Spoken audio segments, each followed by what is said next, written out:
அனைவருக்கும் வணக்கம். இந்த பகுதியில் நம்ம பார்க்க போறது மாந்திரிக தாந்திரிக ரகசிய குறிப்புகள்.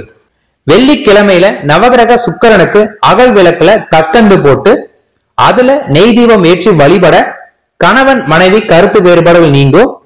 இரண்டு சர்பங்கள் இணைந்து இருக்கிறது போல் இருக்கக்கூடிய நாகராஜ சிலைக்கு வெள்ளிக்கிழமை காலை ராகு காலத்துல மஞ்சள் குங்குமம் வச்சு செவ்வரளி பூச்சாற்றி அபிஷேகம் செஞ்சு நெய் தீபம் ஏற்றி தம்பதிகள் பெயருக்கு அர்ச்சனை செய்தால் தம்பதிகள் ஒற்றுமையா அந்யோன்யமா வாழுவாங்க. குடும்பத்துல தாங்க முடியாத கஷ்டங்கள் வந்தா, மன அமைதி குறைந்தால் அருகே உள்ள ஆலயங்கள்ல தீபம் ஏற்றி வழிபடுவது ரிஷிகள் சொல்லிய பரிகாரம். கொடிய கடன் தொல்லைகளுக்கு ஸ்ரீயோக நரசிம்மர மற்ற கடன் தொல்லைகளும் நீங்க ஆரம்பிக்கும். ஸ்ரீ லட்சுமி நரசிம்மரை வழிபடுறது ஒரு நல்ல பரிகாரமாகவும் இருக்கும். ஸ்ரீ நரசிம்மரோட எந்த திருக்கோலத்தை தரிசித்தாலும் கடன் தொல்லைகள், பில்லி சூன்யம், ஏவல், திருஷ்டி, திருமண தடை விலகி நன்மை பெறலாம். ஆலய திரிசூலத்துல குங்குமம் இட்டு எலுமிச்சை பழம் குத்தி வழிபட திருஷ்டி செய்வினை தோஷம் நீங்க ஆரம்பிக்கும். வெள்ளருகு விநாயகரை வீட்டு அறையில கை கெட்டாத உயரத்துல வச்சிருந்தா ஏதும் பூதகணங்கள் தேஷ்டைகள் இருந்தால் அது நின்றுவிடும்.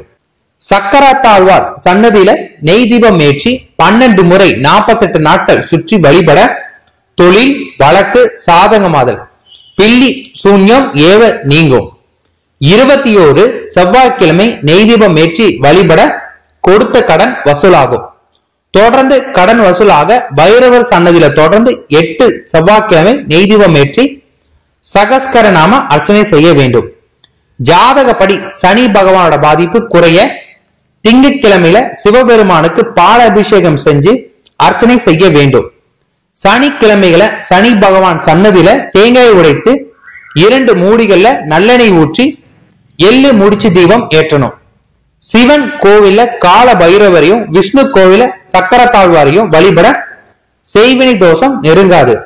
சிவன் கோவில் வன்னி மரம் வில்வ மரத்தை 21 முறை வலம் வந்து நம்மளுடைய குறைகளை கூற நல்ல பலன் கிடைக்கும்.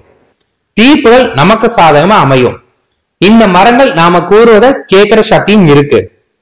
பிரதோஷ காலத்துல ரிஷபாரோட மூர்த்தியா மகேஷ்ண தேவியை வழிபட 1000 அஸ்வமேத யாகம் செய்த பலன் பெறுவாங்க. அதுலயும் ஈசானிய மூலையில ஈஸ்வரனுக்கு காட்டப்படக்கூடிய தீபாதரணையை பார்த்தா எல்லா விதமான நோய்களும் வறுமையும் நீங்க ஆரம்பிக்கும். மாதம் வரக்கூடிய உத்திர நட்சத்திர தன்னைக்கு சிவனுக்கு தொடர்ந்து 11 மாதங்கள் பால் அபிஷேகம் செஞ்சோம்னா விரைவில் திருமணம் நடைபெற ஆரம்பிக்கும். நன்றி, வணக்கம்.